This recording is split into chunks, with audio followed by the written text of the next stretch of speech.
Honours প্রথম বর্ষের পরিসংখ্যান তৃতীয় অধ্যায় কেন্দ্রীয় প্রবণতার পরিমাপ। এই অধ্যায়ের আজকে আমরা মধ্যমা নিয়ে আলোচনা করব। আজকে আমাদের আলোচনার বিষয় হচ্ছে মধ্যমা। মধ্যমার দুইটা বিষয় আছে, একটা হচ্ছে গ্রুপ ডাটা, একটা হচ্ছে আনগ্রুপ ডাটা। গ্রুপ ডাটা হচ্ছে যেটা সাধারণভাবে দেওয়া থাকে, যে 4 ধরো 5 6 7 এগুলা এভাবে সাধারণভাবে হচ্ছে যে বের করার যে বিষয়টা সেটা রয়েছে। আরেকটা থাকে হচ্ছে এরকম যে অন্তর্ভুক্ত বা বহির্ভূত পদ্ধতি, সেটা যেরকম 10 থেকে ধরো দিল হচ্ছে 20, বা 9 থেকে ধরো কত দিল 10, এরকম যে এরকম করে একটা রেঞ্জের ভিতরে যে বিষয়গুলো রয়েছে। তো এটার হচ্ছে এটার থেকে মধ্যমা বের করতে বলে। তো সেটা আমরা দ্বিতীয় নাম্বার লেকচারে শিখবো। আজকে আমরা যেটা শিখবো সেটা হচ্ছে আমাদের এই হচ্ছে আনগ্রুপ ডাটা, অর্থাৎ এমনি সাধারণভাবে 4 5 6 7 ইত্যাদি যদি থাকে, জোড় এবং বিজোড় সংখ্যার যে মধ্যমা রয়েছে সাধারণ যে বিষয়টা, সেটা আমরা শিখবো। যদিও এটা আমরা ক্লাস 9 10-এ করে এসেছি সবাই, আমাদের সাধারণ যে গণিত যে বইটা ছিল সেখানে ছিল এগুলা। তো আজকে আমরা নতুন করে সেগুলো আবার শিখবো, যেহেতু আমাদের আলোচনার বিষয় রয়েছে এখানে। এবং মধ্যমার এই যে বিষয়টা রয়েছে, এটা নিয়ে অনেকের অনেক রকম ঝামেলা রয়েছে, কঠিন মনে হয়।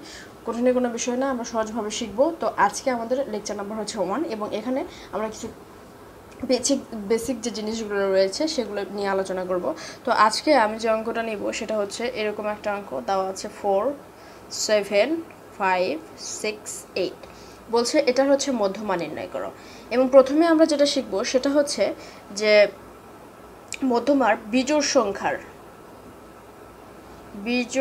সংখ্যার আমরা মধ্যমা নির্ণয় করব। ফার্স্টে কি করব, বিজোড় সংখ্যার মধ্যমা নির্ণয় করব। তো বিজোড় সংখ্যার মধ্যমা নির্ণয় করার একটা সূত্র রয়েছে। বিজোড় সংখ্যা কি সেটা আমি বুঝিয়ে দিচ্ছি।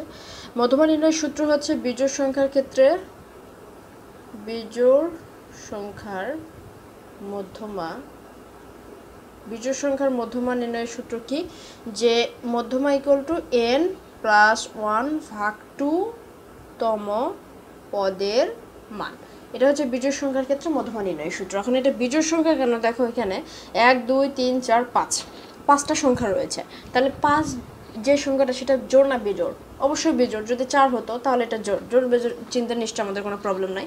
সুতরাং এখানে বিজোড় বলতে বোঝাচ্ছে যে এখানে কয়টা সংখ্যা রয়েছে, সেই কয়টার মান যদি বিজোড় হয় তাহলে এটাকে বিজোড় সংখ্যার মধ্যমা বলা হচ্ছে, এবং সেটা যদি জোড় হয় তাহলে জোড় সংখ্যা। যেহেতু আমরা প্রথমে শুরু করেছি বিজোড় দিয়ে, সুতরাং আমরা বিজোড় সংখ্যার মধ্যমা নির্ণয় প্রথমে করব। তো এটা আমাদের অঙ্ক, আমরা অ্যান্সার শুরু করে দিলাম। অ্যান্সার শুরু করার ক্ষেত্রে এই যে সংখ্যাগুলো দেওয়া রয়েছে, এগুলো আমরা ছোটো থেকে বড় অনুসারে সিরিয়াল ওয়াইজ একটা সাজানোর চেষ্টা চালাবো। তো প্রথমে ছোটো সংখ্যা রয়েছে কত, 4, সে 4টা আমরা প্রথমে নিলাম। দেন নিব আমরা হচ্ছে 5, দেন 5-এর পরে 6, 6-এর পরে নিব 7, 7-এর পরে 8, অর্থাৎ একটা ছোটো থেকে বড় অনুসারে আমরা সাজালাম। এখন আমাদের এনের মান কত, এন ইকুয়াল টু কত, 5। 5 মানে কি 1 2 3 4 5, 5টা সংখ্যা রয়েছে, সেই 5 নিলাম, গেল। এখন আমাদের মধ্যমা নির্ণয়ের যে সূত্র সেটা লিখবো। মধ্যমার ইংরেজি শব্দ হচ্ছে মিডিয়াম, MEDI, মিডিয়ান। তো এটাকে আমরা মধ্যমাকে এমই দ্বারা প্রকাশ করতে পারি। এমই মানে মধ্যমা। তো এই বিজোড় সংখ্যার মধ্যমা নির্ণয়ের সূত্র আমরা এখানে লিখেছি যে n+1/2 তম পদের মান। তো এটা আমরা লিখব যে n+1/2 তম পদের মান। আচ্ছা, এখন আমরা মান বসিয়ে দেবো। আমরা এন এর মান কত পেয়েছি, 5, সে 5টা আমরা বসাই দেবো। 5 + 1 তাহলে হয়তো 6, 6/2 তম পদের মান। আচ্ছা, তাহলে 5 আর 1 কত হয়, এখানে 6 হবে। আচ্ছা, এন এর মান হচ্ছে 5, সে 5 বসাইছি, প্লাস সূত্রের প্লাস রয়েছে, দেন 1 থাকলো। তাহলে 5 আর 1 6/2 তম পদের মান। কাটাকাটি যদি আমরা করি তাহলে আমাদের আসে এখানে 3 তম পদের মান। 3 তম পদের মান বলতে বোঝাচ্ছে এই যে আমরা সাজালাম উত্তর শুরু করার সময়, যে ছোটো থেকে বড় অনুসারে সাজালাম, এই সাজানোর ভিতরে 3 নম্বরে কে রয়েছে, 1 2 3, 3 নম্বরে কে রয়েছে, 6 রয়েছে। 3 নম্বরে যদি 6 থাকে তাহলে এই 6টাই হবে আমাদের হচ্ছে মিডিয়ান, অর্থাৎ অ্যান্সার হচ্ছে আমাদের 6। তাহলে মধ্যমা কত, 6। এটা আমরা কি করলাম, বিজোড় সংখ্যার মধ্যমা করলাম।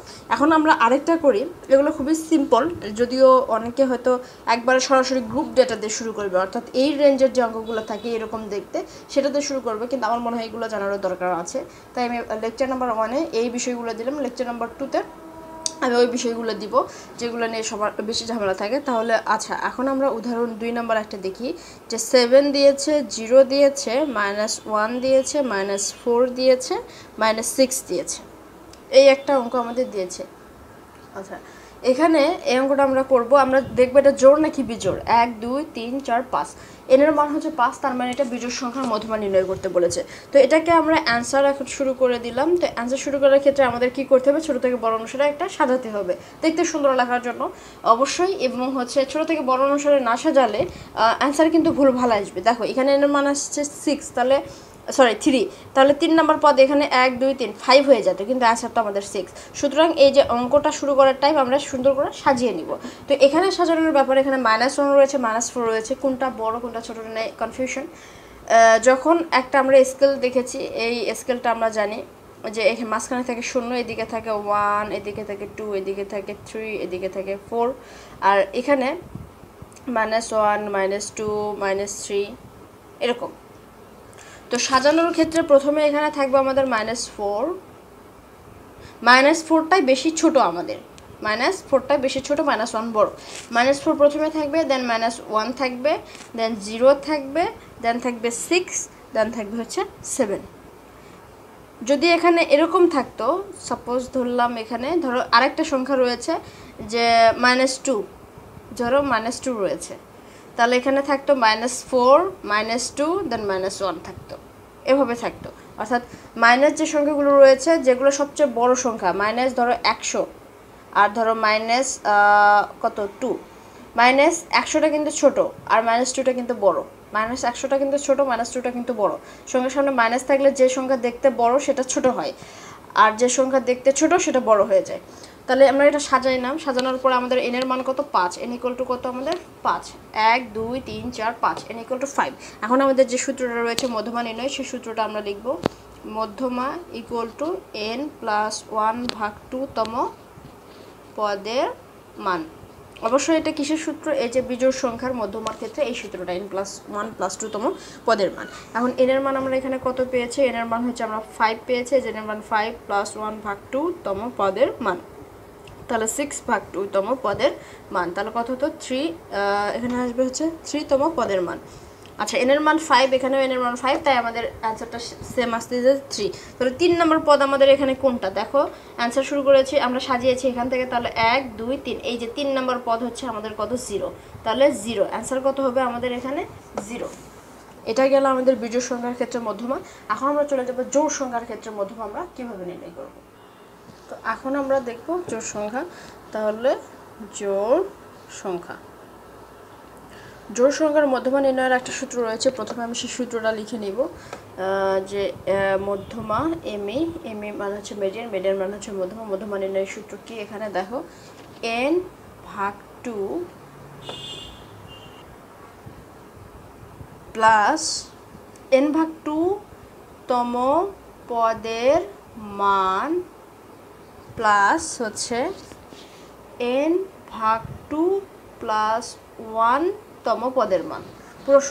পুরো সূত্রটা হচ্ছে মিডিয়ান ইকুয়াল টু n/2 তম পদের মান যোগ n/2 প্লাস 1 তম পদের মান। ক্লিয়ার করব যখন আমরা অঙ্ক করব। তাহলে এখানে প্রথমে একটা অঙ্ক নেই আমরা, যে অঙ্কটা হচ্ছে আমাদের 4 7 5 6 8 9। তো এটা হচ্ছে আমাদের মূল অঙ্ক। দেখো এখানে 1 2 3 4 5 6, এর মান কত 6, তাহলে 6 হচ্ছে আমাদের একটা জোড় সংখ্যা, তার মানে এখানে আমরা জোড় সংখ্যার মধ্যমা করছি। তো এখানে অ্যান্সার শুরু করব। সেমভাবে অ্যান্সার শুরু করার আগে আমরা কি করব, এগুলোকে সাজিয়ে লিখব। তাহলে ছোট সংখ্যাকে 4, 4-এর পরে থাকবে 5, 5-এর পরে 6, 6-এর পরে 7, 7-এর পরে 8, 8-এর পরে 9। এটাকে একটু সুন্দর করে মডিফাই করে সাজিয়ে লিখলাম, কাহিনী শেষ। এখন আমাদের এন এর মান কত, এখানে n equal to 1 2 3 4 5 6, n equal to 6, 6 হচ্ছে জোড় সংখ্যা, তার মানে আমরা এই সূত্র দিয়ে অঙ্ক করব।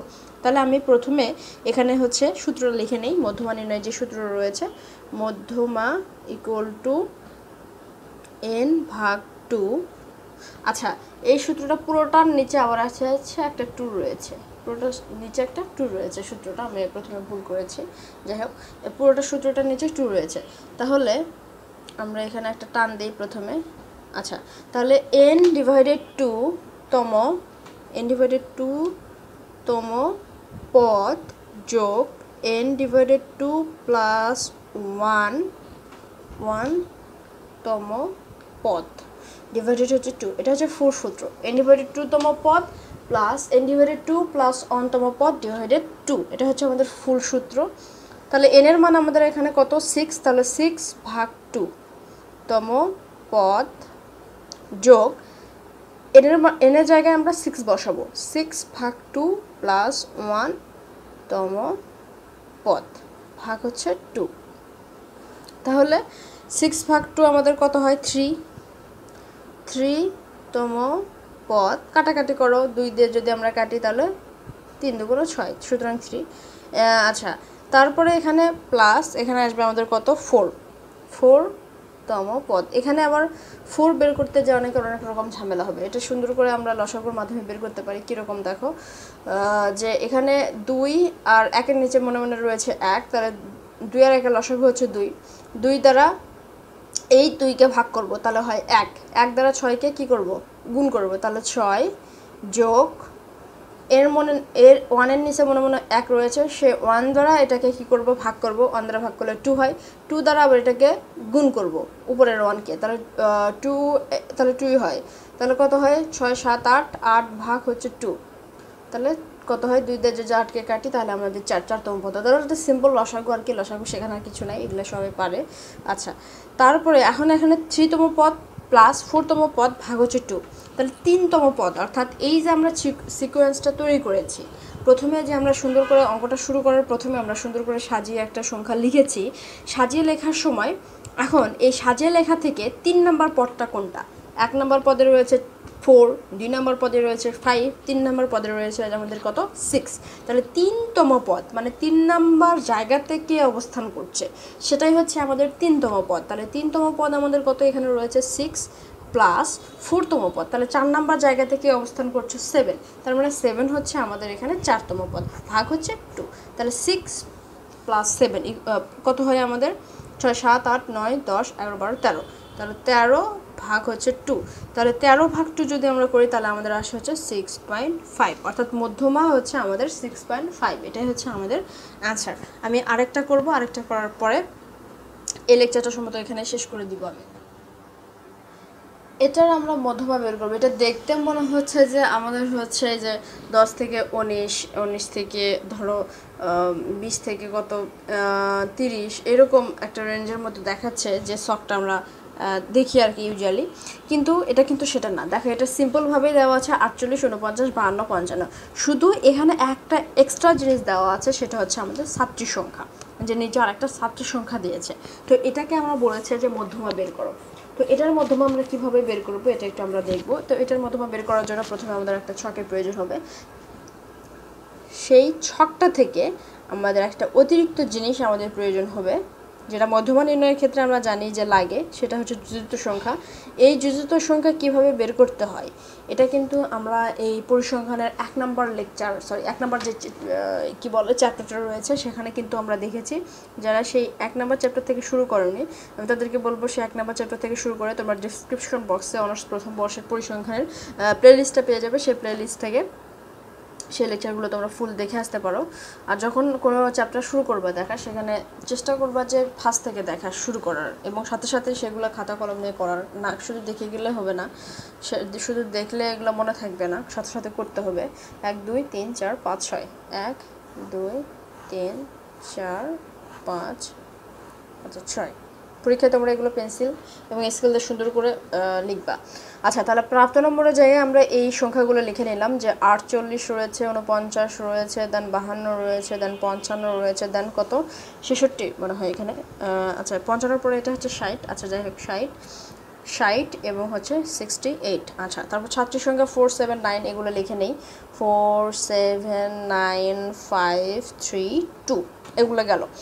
আর এখানে যেটা বের করতে হবে সেটা হচ্ছে মধ্যমার ক্ষেত্রে আমরা যখন গ্রুপ ডেটারগুলো করব, মধ্যমা অর্থাৎ রেঞ্জ অনুসারে যেগুলো দেওয়া থাকবে, যেগুলোতে বেশি সমস্যা থাকে ওগুলোতেও কিন্তু আমাদের জুড়িত সংখ্যা বের করতে হয়। সুতরাং এই জুড়িত সংখ্যা আমি বললাম যেটা আমি আগে করিয়েছি, যে জুড়িত সংখ্যাকে আমরা CF দ্বারা প্রকাশ করি। আচ্ছা, জুড়িত সংখ্যা কীভাবে বের করতে হয় এখানে আমি ছোটো করে একটু বলে দিই, যে এই যে ছাত্রীর সংখ্যাটা দেওয়া আছে, প্রাপ্ত নম্বরকে আমরা X ধরবো, ছাত্রীর সংখ্যাকে আমরা F ধরবো। ওকে, এখানে লিখছি আমি C গুণন F, C এবং F কি করতে হবে এখানে আমাদের, মানে CF দ্বারা না, CF মানে হচ্ছে গুণ করা না, CF মানেই হচ্ছে জুড়িত সংখ্যা। তো প্রথমে আমি কি করব, যে ছাত্র সংখ্যা প্রথমে কি রয়েছে 4 রয়েছে, এই 4টা আমি এখানে লিখব। কি করলাম, প্রথমে যে ছাত্রী সংখ্যার 4টা রয়েছে, অর্থাৎ এফ এর যে মানটা প্রথমে রয়েছে 4, সেই 4টা আমি প্রথম জড়িত সংখ্যার জায়গায় লিখে নিলাম, কোনো কাহিনী নেই। তারপরের লাইনে আমি কি করব, এই 4-এর নিচে কি রয়েছে 7 এবং এই 4 কি করব, যোগ করব। 7 এবং 4 কি করব, যোগ করব। তাহলে 7, 8, 9, 10, 11। তাহলে এখানে কত হলো, 11, কাহিনী শেষ। তারপর 7-এর নিচে কত রয়েছে, 9 এবং এই 11 যোগ করব। তাহলে 11 আর 9 কত হয় আমাদের 20, সেই 20টা এখানে আসলো। তারপর 9-এর নিচে কত রয়েছে, 5 রয়েছে। 5 এবং 20 আমরা কি করব, যোগ করব। তাহলে কত হয়, 25। তারপরে 5-এর নিচে কি রয়েছে, 3 এবং 25 আমরা যোগ করব। 25, 26, 27, 28, আচ্ছা গেল। তারপর 3-এর নিচে কত রয়েছে, 2 রয়েছে, সেই 2 এবং 28 যোগ করবো, তাহলে হয় কত, 30। আচ্ছা, আমি আবার বলি, এই ছাত্রী সংখ্যার প্রথমে যেটা রয়েছে, অর্থাৎ প্রথম সংখ্যা যেটা রয়েছে আমরা প্রথম ঘরে সেই সংখ্যাটা লিখব। প্রথম সংখ্যাটা লেখার পরে প্রথম সংখ্যার নিচে যে সংখ্যা রয়েছে, অর্থাৎ 7 রয়েছে, 7-এর সাথে এটা আমরা কি করব, যোগ করব। তারপরে 7-এর পরে কি রয়েছে, 9 রয়েছে, 9-এর সাথে এই সংখ্যা যোগ করব। এরকম হচ্ছে জড়িত সংখ্যার নিয়ম। তোমরা যদি একটু খাতা কলম নিয়ে দেখো, এগুলো ক্লিয়ার হয়ে যাবে। আচ্ছা, তাহলে আমাদের মোট ছাত্রী সংখ্যা কত রয়েছে, আমাদের 4, 7, 9, 5, 3, 2। এগুলো যদি আমরা সবগুলো যোগ করি, তাহলে আমরা ছাত্রী সংখ্যা পাবো হচ্ছে 30 জন।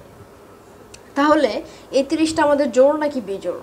অবশ্যই 30 সংখ্যাটা আমাদের জোড়। তাহলে জোড়ের সূত্রটা আমরা কি জানি, যে জোড়ের মধ্যমা নির্ণয়ের সূত্র হচ্ছে n/2। এখানে ছোট হাতের n, এখানে বড় হাতের n দিয়েছে, তাই এখানে আমাদের বড় হাতের n দিতে হবে, n-তম পদ। আচ্ছা, যেহেতু এটা জোড় সংখ্যা, আমরা জোড় সংখ্যার সূত্র জানি যে n/2-তম পদ। তাহলে n এর জায়গায় আমরা কত বসাবো, 30 ভাগ হচ্ছে 2-তম পদ। তাহলে 30 ভাগ 2 দিলে আমাদের কত হয়, 15।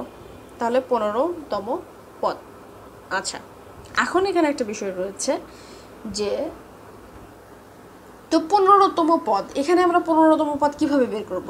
আগের অঙ্কগুলোতে আমরা যেরকম যখন আমরা করেছি, যে জোড় সংখ্যার একটা আমি দেখাচ্ছি, যেখানে বলছে যে হচ্ছে 6.5। আচ্ছা, এটা না, আমরা একটু আগে যেটা করলাম, যে এভাবে দেওয়া আছে যে মিডিয়ান হচ্ছে 3তম পদ। তাহলে 3তম পদ 1, 2, 3 নম্বর পদ আমরা বের করেছি, 3তম পদ। তো এখানে আমাদের এই যে 15তম পদ বলছে, এটা কোথা থেকে বের করবো? দেখো, এটা সরাসরি আমাদের যাবে জড়িত সংখ্যায়। 15টা, এই 15টা কার ভিতরে রয়েছে, 20-এর মধ্যে। দেখো, 4-এর ভিতরে তো 15 নেই, 11-এর ভিতরেও নেই, 20-এর মধ্যে কিন্তু আমাদের 15 রয়েছে।